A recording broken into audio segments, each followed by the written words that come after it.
नमस्कार दोस्तों। तो कल हम लोगों ने देखा एलपी एचपी को कैसे बाईपास करते हैं, कंट्रोल प्रेशर और ब्लोअर की टीओपी को। आज हम लोग देखेंगे कैसे जो कंडेंसर की टीओपी कल हमने नहीं बताया था, ब्लोअर बताया था और एलपी एचपी बता दिया था। तो आज हम लोग देखते हैं कि कंडेंसर की टीओपी कैसे बाईपास करते हैं और उसके जो पंप मोटर है उसकी भी टीओपी को किस तरह से बाईपास करते हैं। तो सबसे पहले हम लोग समझते हैं कि पहले ये टीओपी होता क्या है। जो टीओपी होता है वो, जैसे मान लीजिए किसी भी मोटर में जो टीओपी होता है वो एक, जब मोटर अपने एक समान तापमान से ज़्यादा हीट हो जाती है तो उसकी जो टीओपी जो होता है उसकी क्या कहते हैं, उसकी पावर सप्लाई जो होता है उसको ऑफ करा देता है। ठीक है। तो जैसे जैसे मान हमारे यहाँ पे दो कंडेंसर मोटर हैं, एक प्लांट में 2 कंडेंसर है, दूसरे प्लांट में 2 कंडेंसर है। तो दोनों का जो ये कॉन्ट्रैक्टर का A1 है वो टीओपी के माध्यम से ही होके आया है। तो जब भी अगर टीओपी छोड़ देगा तो आपका कंडेंसर फिर नहीं लगेगा।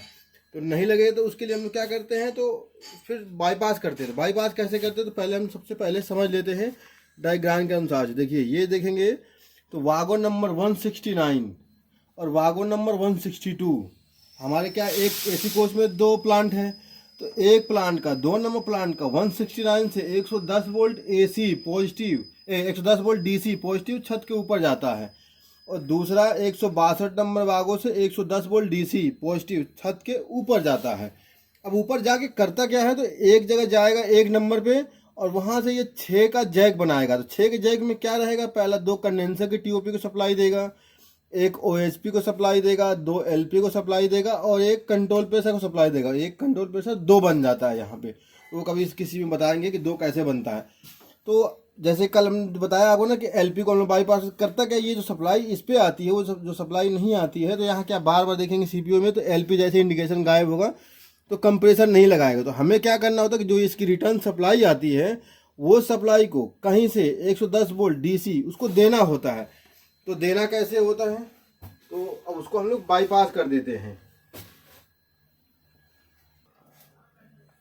तो जैसे आप एसी ऑन, जैसे आप 35 नंबर उठाते हैं तो क्या करता है कि 162 से सप्लाई तो आ जाता है छत के ऊपर। वहाँ पे एक देखेंगे इस तरह से जैक लगा हुआ है और इन जैकों में देखेंगे वागों में ना, तो एक दूसरे से वागों कनेक्ट है। तो ये 6 तारों में ऐसे कनेक्टिंग अंदर से लगी हुई है। अब यहाँ से क्या करता है कि एक चला गया ब्लो कंडेंसर की टीओपी को, एक दूसरे कंडेंसर की टीओपी को, एक ओएचपी को चला गया, एक एलपी को चला गया, एक दूसरे एलपी को चला गया, एक कंट्रोल प्रेशर को चला गया।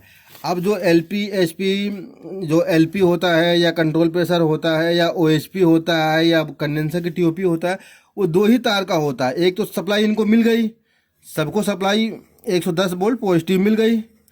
अब क्या करेंगे, जैसा ये काम कर रहे थे उसके अनुसार अगर काम नहीं करेंगे तो सप्लाई नहीं नीचे भेजेंगे।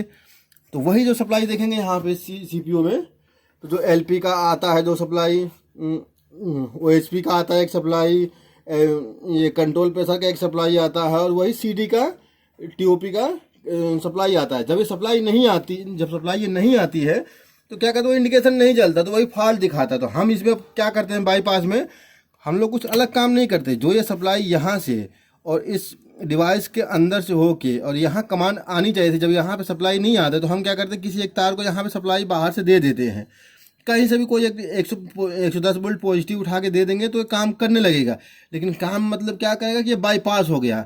तो हम कोशिश ये करते हैं कि जो नज़दीक का वागो है जहाँ पे परमानेंट 110 वोल्ट पॉजिटिव बना हुआ है वहाँ से देते हैं। तो अब चलते हैं हम लोग देखते हैं कैसे देते हैं।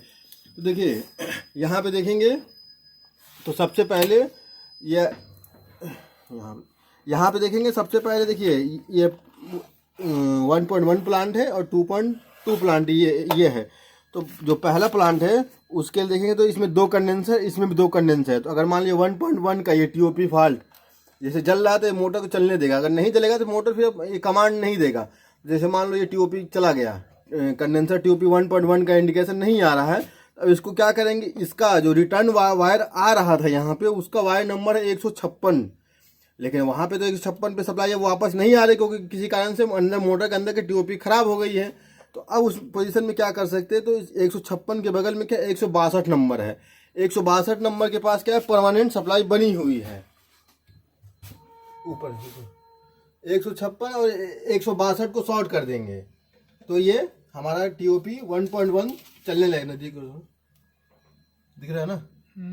156 और 162 को शॉर्ट कर देंगे तो हमारा 1.1 का कंडेंसर बाईपास होगा। अब उसी तरह से दूसरा है 1.2 कंडेंसर का टीओपी फॉल्ट आ रहा नहीं चल रहा है तो 157 और 162 को आपस में शॉर्ट कर देंगे तो ये ओके दिखाने लगेगा। उसी तरह से दूसरे प्लांट का 2 कंडेंसर है तो पहला कंडेंसर 2.1 को 170 और 169 से अगर लूपिंग लगा देंगे तो वो चालू हो जाएगा, और दूसरा है 171 और 169 से लूपिंग लगा देंगे तो दूसरा कंडेंसर चालू हो जाएगा। तो चालू क्या मतलब, उसको रिटर्न सप्लाई आ रही थी वो सप्लाई मिल जाएगी। तो जैसे अब आप आपको दिखाते हैं कैसे बाईपास करते हैं। तो देखो पहला है CD 1.1 का टीओपी है तो 156 और 162 से करना है तो 156 156 तो 156 क्या है, जो कंडेंसर की टीओपी से वापस ही वायर आ रही थी और जो ये जाके कंडेंसर को ऑन कराएगा उसका A1 बनेगा, ये तार है। तो इसमें क्या है वो आप वहाँ सप्लाई नहीं आता, तो हम क्या करेंगे ऐसा एक तार का टुकड़ा लेंगे और 156 में ऐसे लगाएंगे और इसके बगल में क्या है 162, तो 62 में क्या है परमानेंट सप्लाई है तो यहाँ से हम लगा देंगे ऐसे। इस तरह से टीओपी बाईपास होगा। किसी वागों में इसी तरह से बाईपास करते हैं।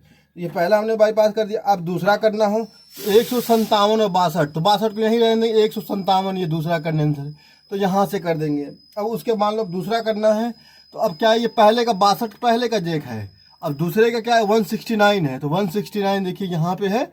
अब जिसको भी शॉर्ट देना है क्योंकि 169 का क्या परमानेंट है, ये बंद नहीं होगा, और बाकी सब चीज़ें क्या है ना कि वो बंद होती रहेंगी, तो इसीलिए हम बाकी से शॉर्ट नहीं करते हैं, बाकी हम परमानेंट इसी से शॉर्ट करते हैं। तो अब जैसे हम इसको शॉर्ट करना हो तो जो भी शॉर्ट करना, जैसे मान लो 1770 करना है तो 169 के बगल में 170 है तो ये 1.1 का 2.1 के कंडेंसर का टीओपी शॉर्ट हो गया। अब 2.2 करना है तो 171, तो 171 को यहाँ शॉर्ट कर दिया। तो इस तरह से टीओपी शॉर्ट होती है, ठीक है। अब जैसे मान लीजिए उसके बाद बचा हमारा ये जो पंप का मोटर जो देखते हैं यहाँ पे, ये पंप का मोटर, ठीक है। तो ये देखिए अगर पंप जो हमारा पानी का पंप है उसकी टीओपी अगर गड़बड़ हो गई है तो उसको शॉर्ट करके यहाँ पे देखेंगे ना तो वागोन नंबर 34, ध्यान से देखिए वागोन नंबर 34 और वागोन नंबर 35 को शॉर्ट करेंगे तो पहला पंप का टीओपी बाईपास हो जाएगा, और वागोन नंबर 129 और 130 करेंगे तो दूसरा पंप का टीओपी बाईपास हो जाएगा। तो यहाँ से पंप की टीओपी वैसे ही बाईपास कर सकते हैं। तो ये पंप की टीओपी का बाईपास है। अगर वीडियो अच्छा लगे तो लाइक और सब्सक्राइब करें। धन्यवाद। बाकी अगले वीडियो में बताएंगे और कुछ।